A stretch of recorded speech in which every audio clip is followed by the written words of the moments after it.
زمان الناس لما كانت بتروح المسرح كانوا بينقسموا لفريقين، فريق بيروح يتفرج على مسرحيات عادل إمام وفريق تاني رايح يتفرج على مسرحيات محمد صبحي. لو اتكلمنا مثلا عن ذوق المشاهد اللي رايح يتفرج على مسرحيات عادل إمام، فهو رايح يتفرج على عادل إمام نجم السينما اللي بيشوف في الأفلام، زي ما قال أستاذ محمد صبحي بالظبط. أما جمهور محمد صبحي فكان بيتفرج على المحتوى والمضمون القوي الموجود في مسرحياته. احنا لو شفنا مسرحيات محمد صبحي زي تخاريف والهمجي هنلاقيها انها مش مجرد مسرحيات فيها نكت حلوة او فيها افيهات، دي فيها موضوع قوي وافكار حلوة جات على ايد عبقري الكتابة لنين الرملي. في الهمجي مثلا بنشوف معالجة معاصرة لقصة سيدنا ادم مع الشيطان، وهنا بنشوف بطل الرواية ادم عبد الرب وادم ومراته حورية اللي نقدر نقول عليها انها اسقاط لحواء.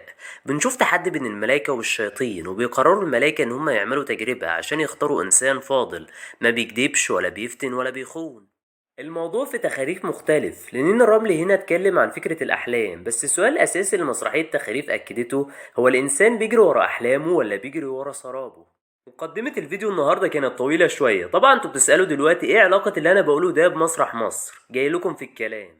في فترة ما بعد ثورة يناير المسرح في مصر كان واقف، وقليل قوي لو كنت شفت نجم بيروح يعمل عرض مسرحي، ونقدر نقول ان المسارح وقتها كانت مقفولة. في سنة 2012 قدم أشرف عبد الباقي برنامج جد جدا. طب ايه المميز في برنامج جد جدا؟ هتقول لي يا عم ده برنامج بيجيبوا فيه ممثل ويستضيفوه ويقعدوا يضحكوا طول الحلقة، زي برنامج دارك مثلا اللي عمله أشرف عبد الباقي قبل كده. المميز في جد جدا فقرة السكتشات اللي كان أشرف عبد الباقي بيعملها، ودي كانت أول مرة نشوف مجموعة الشباب بتوع مسرح مصر مع أشرف عبد الباقي.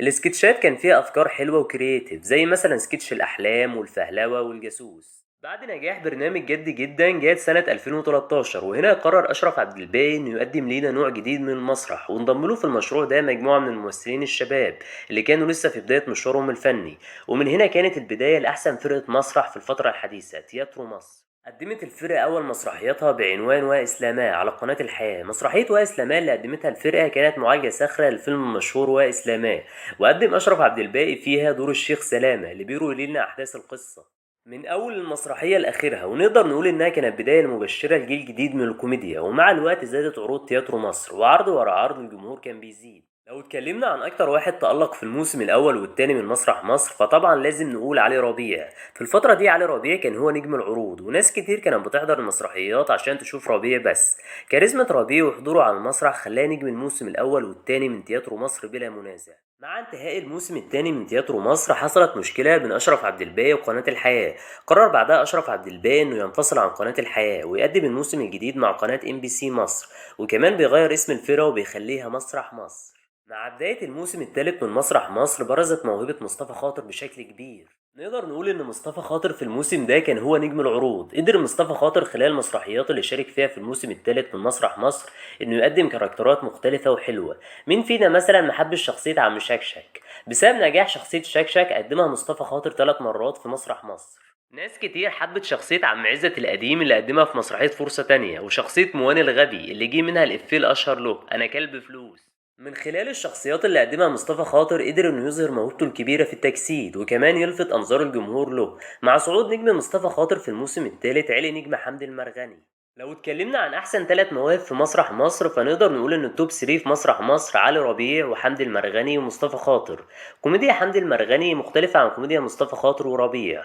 حمدي بيتميز بتلقائيته وافهاته السريعة، وكمان دايما هتلاقيه بيتريق على شكله او سنته. مع نجاح الموسم الثالث من مسرح مصر بدأ نجوم مسرح مصر ينتشروا في السينما والتلفزيون. يعني لو بصينا على مسلسلات رمضان 2016 هنلاقيها فيها ممثلين مسرح مصر. في الفترة دي علي ربيع شارك مع أسس ومحمد عبد الرحمن في مسلسل صد رد، وشارك مصطفى خاطر دنيا سمير غانم وإيمي سمير غانم في مسلسل نيلي وشريهان. أما حمدي المرغني فظهر في الجزء السادس من ليالي الحلمية عشان يقدم دور حفيد سليمان غانم.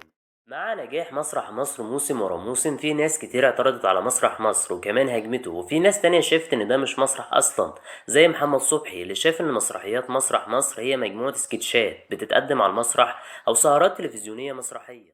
في المواسم الأخيرة من مسرح مصر كان مستوى العروض قلل بشكل ملحوظ، وما كانش فيه أي جديد في الكوميديا اللي بتتقدم.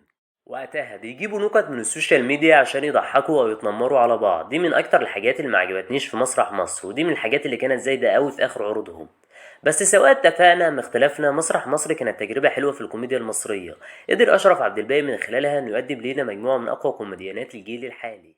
لو عجبكم الفيديو دوسوا لايك واشتركوا في القناة، وكمان فعلوا زر الاشعارات عشان يوصلكم كل جديد.